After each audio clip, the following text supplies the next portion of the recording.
Favored by God. We think being favored usually means like a big bank account or a month-long vacation on the beach or a new house, something like that. But as we're going to see today, being favored by God usually means hardship. And we're going to see this when the angel Gabriel shows up to Mary, the mother of Jesus, with a message that says, "You are favored." But her life would never be easy from that moment on. Join us today as we continue our study in Luke.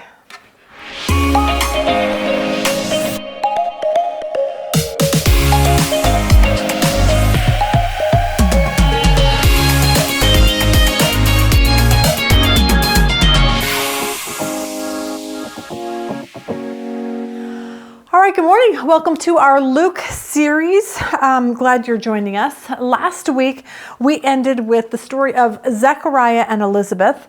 The angel Gabriel shows up at the temple to Zechariah with some amazing news. And the news was that his wife, Elizabeth, who was way past childbearing age, would become pregnant with, we know him as John the Baptist. But the angel Gabriel was not finished showing up with good news. And his next stop, a few months later, would be to Mary, the mother of Jesus. Let's pick it up in Luke 1, verse 26. Now in the 6th month, the angel Gabriel was sent from God to a city in Galilee called Nazareth. Now in this day, Nazareth had about 50 to 200 people living there. It's kind of like if you live in Arizona, we think of it like Gila Bend. Gila Bend has 1,900 people living there. The only good thing that we can see of Gila Bend when we drive by is that they had a Dairy Queen. But I think the Dairy Queen's even gone now. So that was the pull for Gila Bend for us. But Nazareth was even smaller than Gila Bend. We're talking like a little tiny farming town, 80 miles north of Jerusalem. I'll put a map up here so you can see this. You can kind of understand there's a lot of stuff going on with Gaza right now. And so I wanted you to kind of see, this is Israel. You've got Gaza's far south there to the left, to the west over there. And then the middle of Israel, it's considered the West Bank. And then you go farther up just a little bit and you'll see Nazareth up there. Farther to the right would be the Sea of Galilee, Lake Tiberias. So you kind of get an idea of where Nazareth was compared to where Jesus spent a lot of time on the Sea of Galilee. Today, this is what Nazareth looks like. Here's a couple pictures. Here's one. And then here's another one. It's way past the 50 to 200 people. Now they have about 80,000 people living in Nazareth. The majority of them are Muslims. Someone called it the Arab capital of the world. But back when Jesus lived there, it was this podunk little town. In John 1:45, we see how people felt about Nazareth. Philip found Nathanael and said, "We have found him of whom Moses in the law and also the prophets wrote, Jesus of Nazareth, the son of Joseph." Nathanael said to him, "Can any good thing come out of Nazareth?" Philip said to him, "Come and see." So it sounds like people who knew Nazareth was like, "What? That tiny little town? Why would, nothing good's going to come out of Nazareth." But then the awesome angel Gabriel shows up, who many months earlier showed up in Jerusalem to actually talk to Zechariah. But this was at a big place, the temple, the heart of Jerusalem, the place where Jews worshiped God. And that was where this message came. And now the angel Gabriel has shown up in Nazareth, which was the tiniest little town, poor people, a nobody village, to find this obscure young girl to be the mother of Jesus. I love this about God, because when things are impossible, God makes them possible. We've seen it over and over in all the businesses that we've always had, that there would be times when there's no way we could make payroll. We didn't have money. We couldn't pay bills. And then out of the blue, something miraculous would happen. And we can only attribute that to God. So sometimes I was thinking that God does his best work when we can't pay the bills and when, we need a miracle. Because it's those times when we're feeling hopeless and helpless with no way out that God shows up with a miracle. And I think about Gabriel because I think he has kind of a fun job. Like imagine, he's an angel. He's in the presence of God. God sends him to this earth. And Gabriel kind of reminds me of our son, Sean. Sean loves scaring people, so he loves scaring his wife. He thinks that's really funny. She doesn't, but he does. But I think Gabriel has this fun job. Like imagine an angel just showing up. You're like, that would be terrifying. But he gets to see their faces.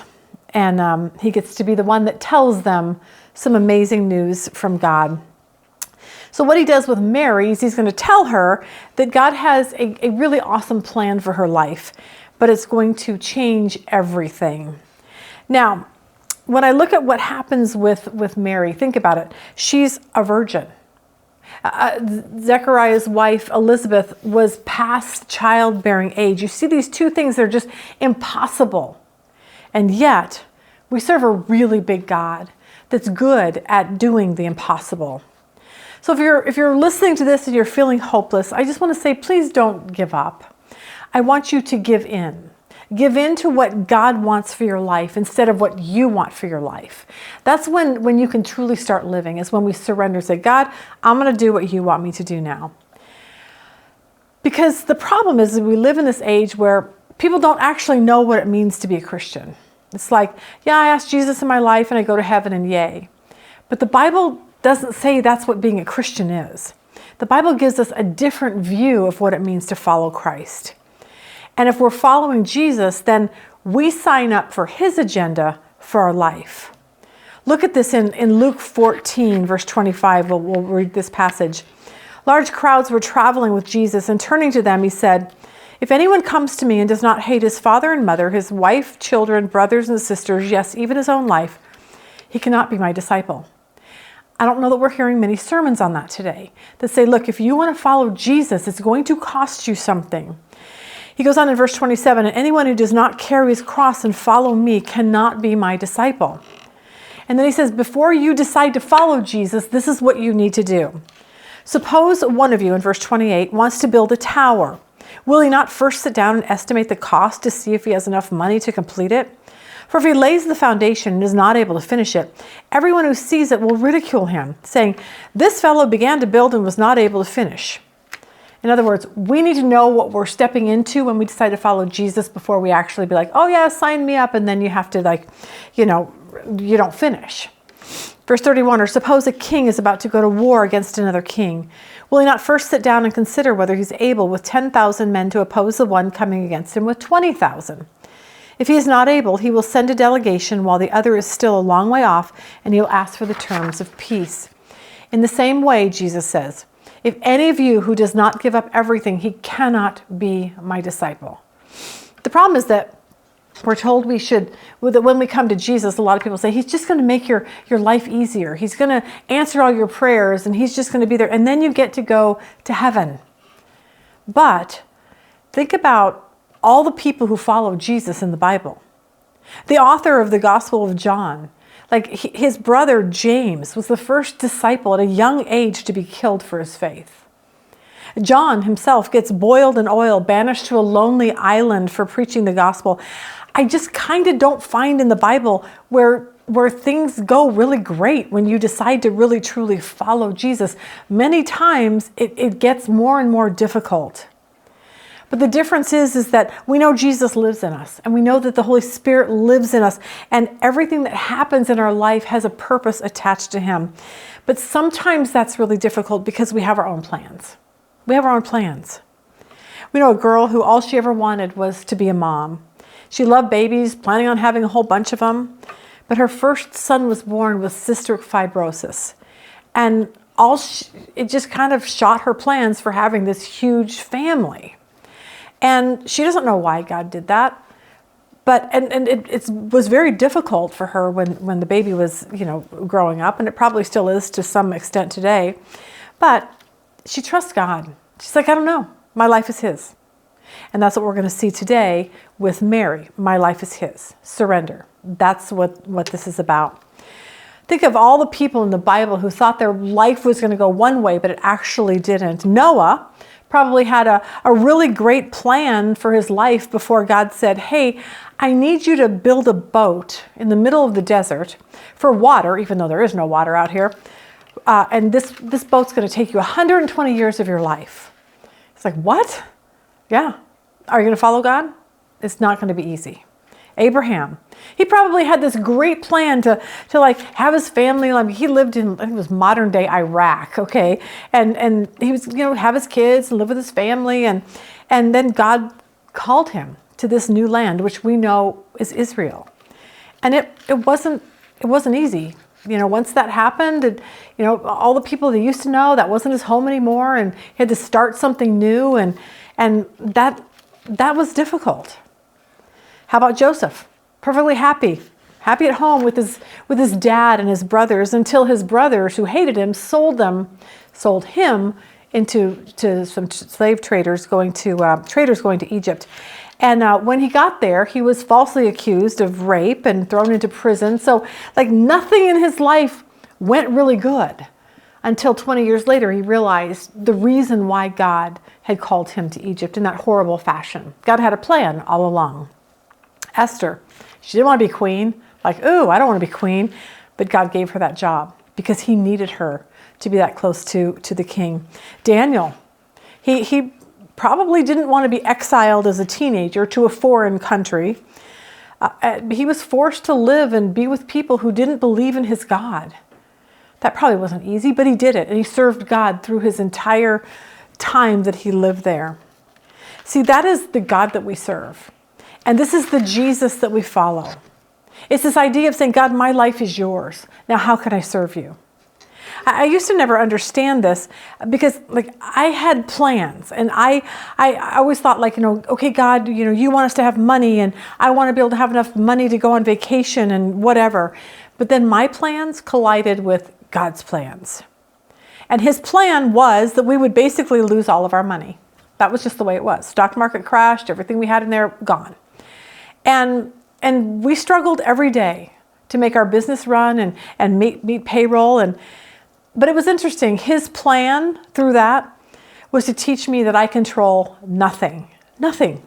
And he controls everything. His plan was to keep me completely dependent on him, which I had to learn when we didn't have any money in the bank. It's easy to trust God when you don't have anything. It's really hard to trust God when you have everything. You know what I'm saying? Like, it's like, why do I need to trust him? I have money in my account. But God's like, I'm going to remove all that, and then you're going to learn how to really trust me. So I recognize after years of being a Christian that my job as a Christian is to surrender. To say, God, I want to do what you want me to do. That's my heart in this. I want to go where you want me to go. But to get to that point, I had to learn that he was faithful and trustworthy. But the only way you usually learn that is when you go through tough times. So plan on that. You know, sorry, don't mean to be a Debbie Downer today, but that's kind of the reality of the Bible. So we all have plans. We do our Bible study, our in-person Bible study at a place called Rio Vista. And it's a rec center. And so I used to go and walk. I try to walk like, 3 miles a day on their track, but I walked in flip-flops because like I hate tennis shoes, and then you have to bring socks, and that was like a major protection. And finally one day a lady comes up and she's like, sorry, you can't walk in your flip-flops anymore. And I'm like, what? Like, why can't I do that? And well, it's against policy or whatever. But in one instant, one moment, my walking career had been changed, okay? Now I had to wear shoes and I had to remember socks, and then eventually I didn't, and then I stopped walking, and so there's that. So that was my life. But my point of that is that life is filled with changes. Like I wasn't expecting that. I was going to walk the rest of my life, but now I don't because I have to wear tennis shoes. But that's what it is. Now that's stupid compared to this young, sweet girl living in this small town of Nazareth when the angel Gabriel shows up to her. Luke 1 verse 26, now in the 6th month, the angel Gabriel was sent from God to a city in Galilee called Nazareth, to a virgin engaged to a man whose name was Joseph, of the descendants of David, and the virgin's name was Mary. Now let's talk about Mary for a minute. Let's talk about the real Mary of the Bible. Because if you come from a Catholic Church, you've been taught things about Mary that actually aren't true and are not even biblical concepts. The Catholic Church teaches a false idea of who Mary is. They teach non-biblical things like the Immaculate Conception, that Mary was free from original sin and she was born, not with a sin nature. And that's just not true, okay? Romans 3:23 says, for all have sinned and fall short of the glory of God, even Mary. Like, we're all born into sin. That's a biblical truth. So you can't just say, well, everyone but Mary. It doesn't work that way. This perpetual virginity that's being taught. Mary remained a virgin until her death. This is what the Catholic Church teaches.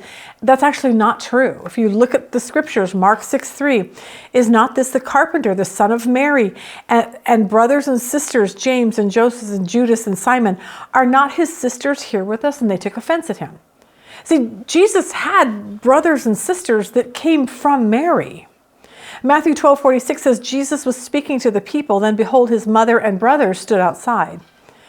And you see Acts 1:14, these are the ones, these all with one mind were continually devoting themselves to prayer, along with the women, and Mary, the mother of Jesus, with his brothers.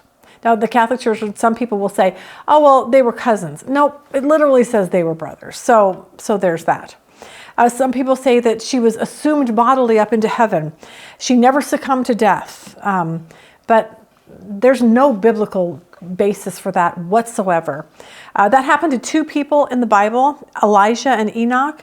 So I'm assuming if this happened with Mary, that this would have been a big deal and it would have been in the Bible, but it's not. The last time we actually see Mary is on the day of Pentecost.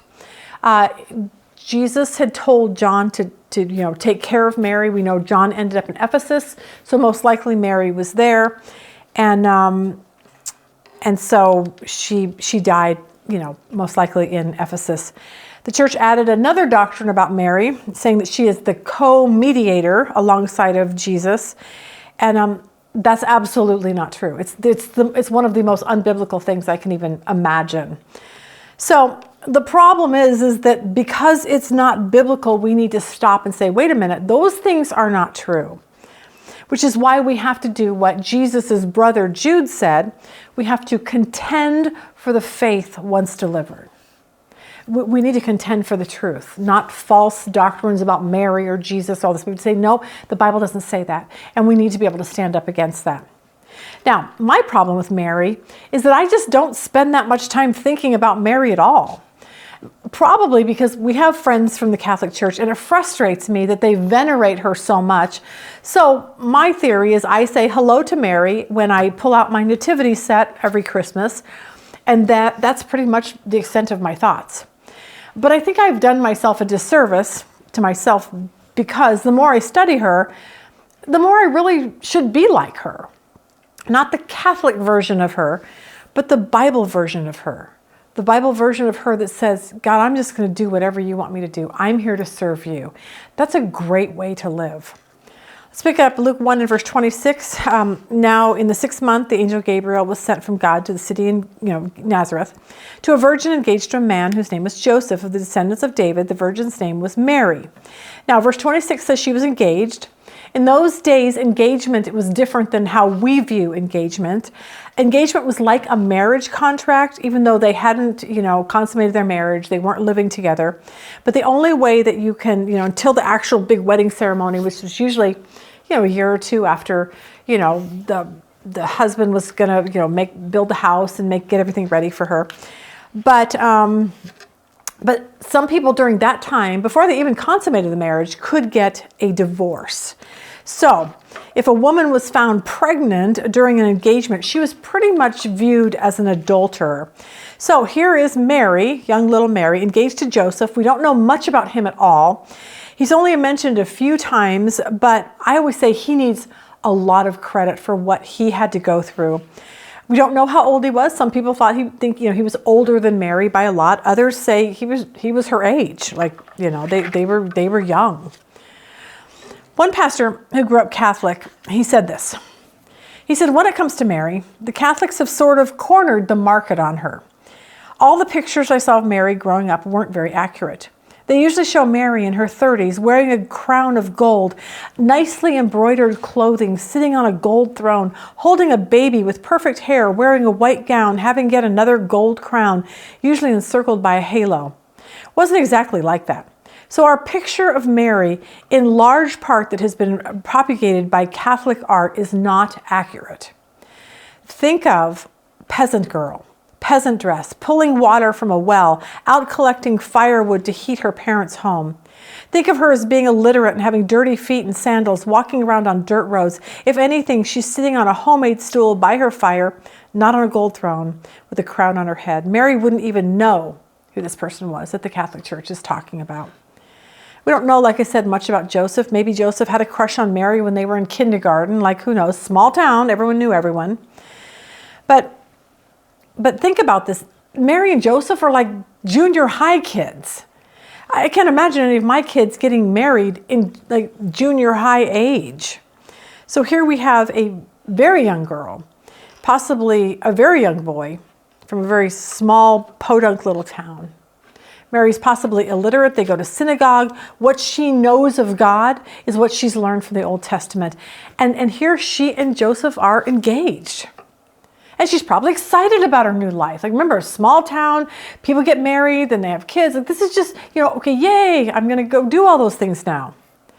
But then the angel Gabriel, an angel, not just any angel, but the angel who just came from the presence of God, shows up to this little junior high girl with some news that changes everything in her life. Verse 28 says this, and coming in, he said to her, greetings, favored one. The Lord is with you. There's our word, favored. I think favored means I'm going to have all the money I want. I'll never get Alzheimer's.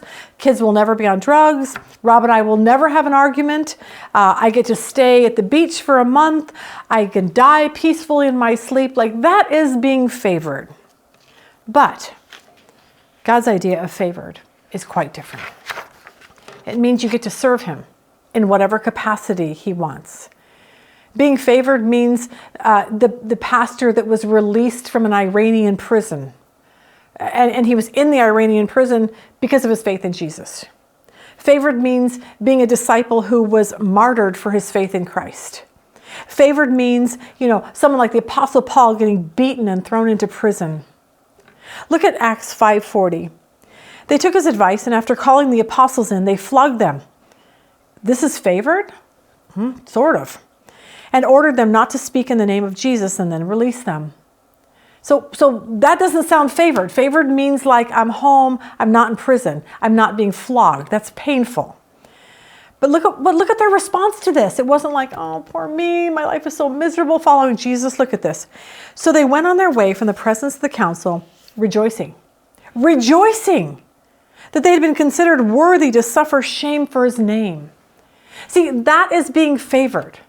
As weird as that sounds, it's the complete opposite of what we're taught in our life about it. But following Jesus and being favored in his eyes is completely different than what the world says being favored means. For Mary, favored meant that she would live in a town where everyone would think that she was an adulterer. She's pregnant during her engagement.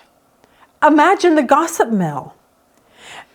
Think about Mary, like having to, what's she going to say? Oh, I got pregnant by God. Is anyone going to believe that story? Then Mary has to travel 80 miles, possibly on a donkey, possibly on foot. She's 9 months pregnant. She has her baby in a barn or a stable or a cave. Mary's going to love her son, this amazing son, only to see him beaten and crucified and hung on a cross to die. And God calls her favored. See, I think of things in a worldly way. I look at money and health and a nice car and eating out as being favored. But in God's economy, the most favored people are those who live their lives for him and get the privilege of serving him regardless of the difficult circumstances that they encounter. That's God's perspective of being favored. Favored means when I follow Jesus, I have counted the cost and understand that Jesus is all I need on this earth. Look at verse 29. But she was very perplexed at this statement. What do you mean I'm favored? And kept pondering what kind of a salutation this was. The angel said to her, "Do not be afraid, Mary, for you have found favor with God."